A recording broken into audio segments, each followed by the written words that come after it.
Simbahan talaga ng Quiapo ay pangalan niya, Saint John the Baptist, age 16 or 1500 pa. So mayroon na kapilya dito. And then 1600, yung sabi niya 1606, itinanasper dito from Intramuros, yung San Sebastian, may Coletos, itinanasper dito yung imahe ng Nazareno. Simula nun, dinudukog na yung Quiapo. At marami nang nagdidibusyon sa itim na Nazareno hanggang sa ito ay pangalan sa na maging minor basilica of the Black Nazarene. Pero ganun pa rin, St. John the Baptist pa rin yung patron saint ng Quiapo. Simula pa rin naman ito from siguro nung panahon pa yun, Castilla, Hapon, Amerikano, ito ay ano pa, nagsimula sa tubo, kahoy, then nasunog, nasira ng lindol, nasira ng gera, hanggang sa tayo yung structure, yung bato, katulad ng San Sebastian. Pero nagkaroon din ng renovation hanggang sa ito na yung pinaka-latest model. Dati ang simbahan may mga pillars. Kasi gusto dati yan, may mga pillars yung simbahan. And then tinanggal yung pillars, nagkaroon ng bagong structure, ito na yung maluwag siya.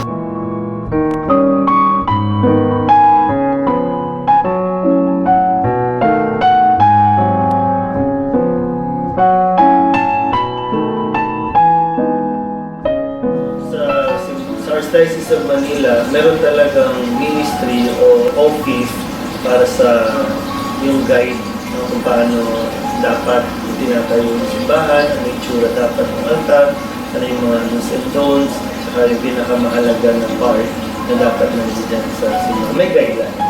Merong sinusunod na hindi lang kung ano yung maisipan ng pare o ng paris priest. Dapat daw pinaka-approve din ito sa office sa Archdiocese, sa Chancellor. Meron itong office niya. At hindi pwedeng dapat basta-basta mapag-begin yung sinauna, mawawala na yung pinaka-original. Yung dati makapansin nyo, ang altar may railings. Yung altar, tapos diba meron yung harang, kasi tinanggal yun. So yun yung pinaka-bahagi. May ano kasi dapat sa liturgical norms or liturgical guide na sinusunod.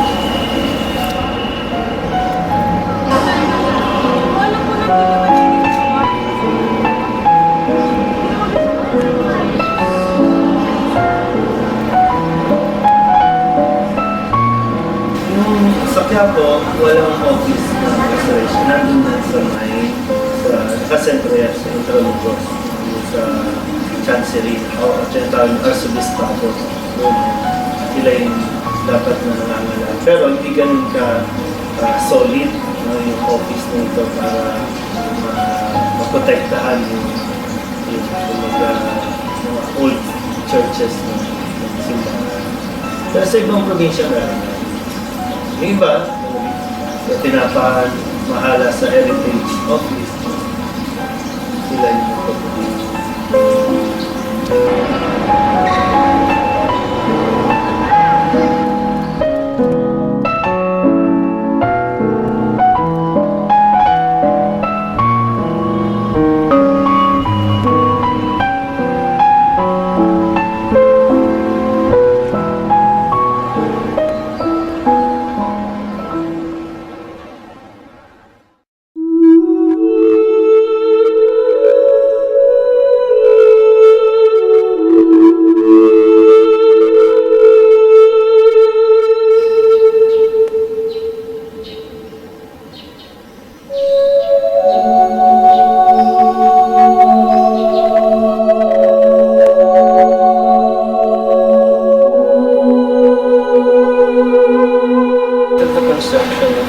church. Wala siyang specific date. So, what we gathered from the information that we gathered from all the historical books that we looked into, it was a 10-year process. So, yung design niya, design phase, construction phase, yung post-construction phase, kung meron man, 10 years siyang naganap. So, what's happening now is, so, yun, 1881 siya nag-start from what we gathered. So, 10 years on is 1891. And 1891 is yung time na nabukas yung church for the public.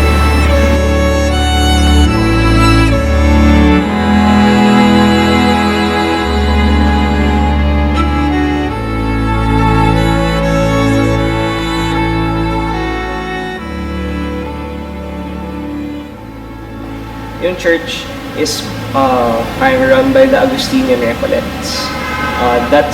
Those are the ones who are yung mga pari dito. Sila yung mga pari dito. And this church that we have now is actually the 5th San Sebastian Church. So bale, may San Sebastian churches na dati dito sa lote na to. And then what happened was, since nga yung Philippines nasa Pacific Ring of Fire, so nagkakalindol, diba? So every time magka-earthquake, parang nahuhulog lang yung church, hindi siya. So nung pang-apat na, medyo parang yung walls medyo pumapasok na siya, at medyo parang yung mga Augustinian Recollects medyo nainis na sila kasi parang every time na lang namagtayo ng simbahan, ano lang siya, masisila lang siya.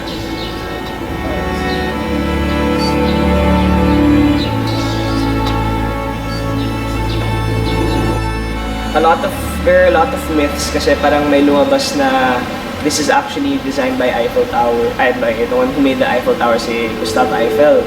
But then that's just speculation kasi. So, yung records talaga ng mga Agustinian Recollects, si Genaro Palacios talaga yung parang nag-design nito, yung church na to. So, the whole church was, he figured out a way na since they experienced earthquakes, since ayaw na nilang matumba yung church ulit, he used a different kind of material that was at that time very cheap. So since it was the second industrial revolution, and steel was super cheap before at that time, so he used steel. And basically what he did was, since he was part of the government, of the Spanish government noon, diba? So since he was part of that, he had connections from Europe, from here, and he used those connections to help build this church that the Augustinian Recollects had offered him.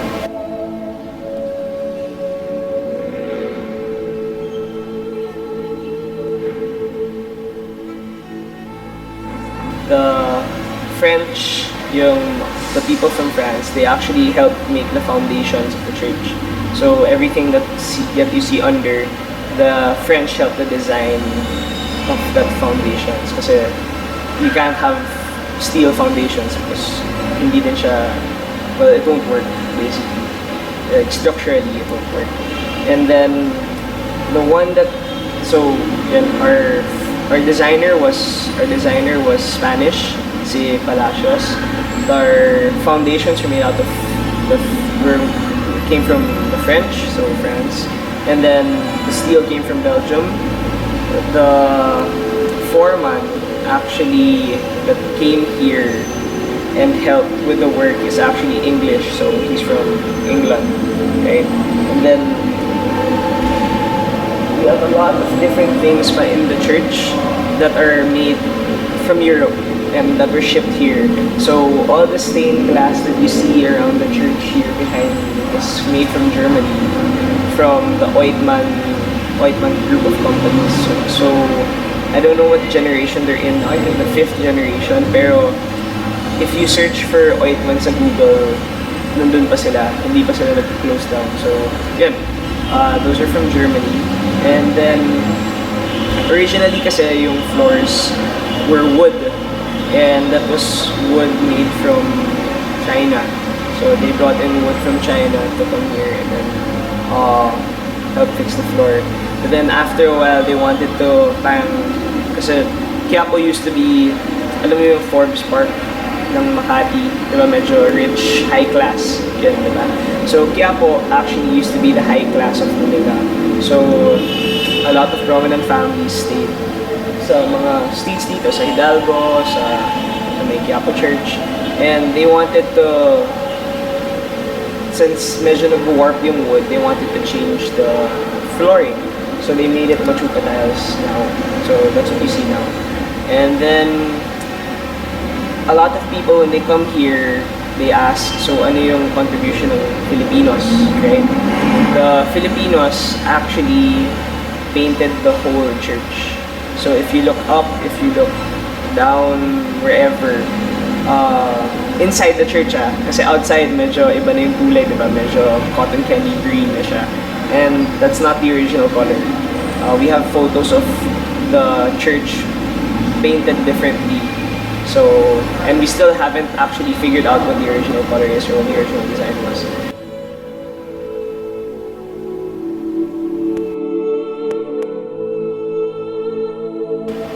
In terms of structural system, one thing that we have here in San Sebastian that you can't find anyplace else is that this is actually an all-steel church.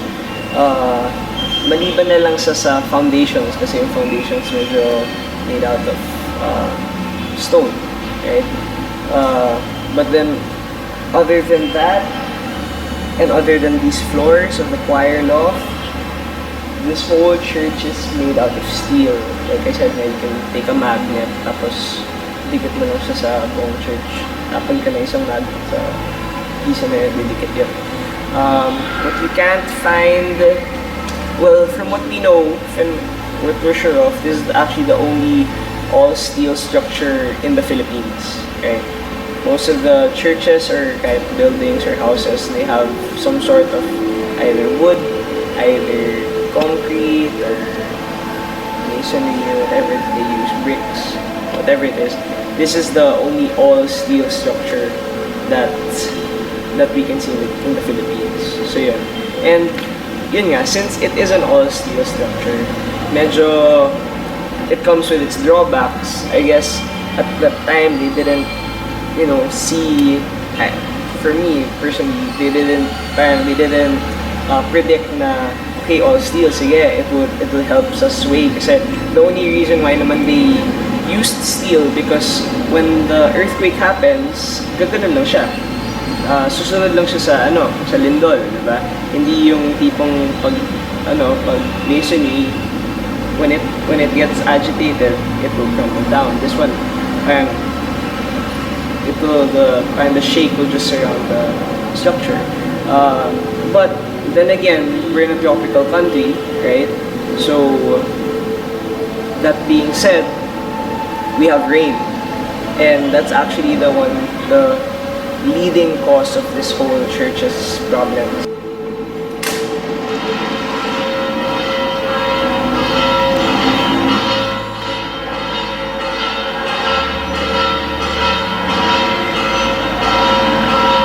What we're doing right now is actually we took this whole 10-year process of our restoration. 3 years of that was used up to make studies. We didn't go into this restoration thinking na first year pa lang makakagawa na tayo ng construction work. We have different phases. So may assessment phase, may design phase, may construction phase, and then may siguro further assessment phase.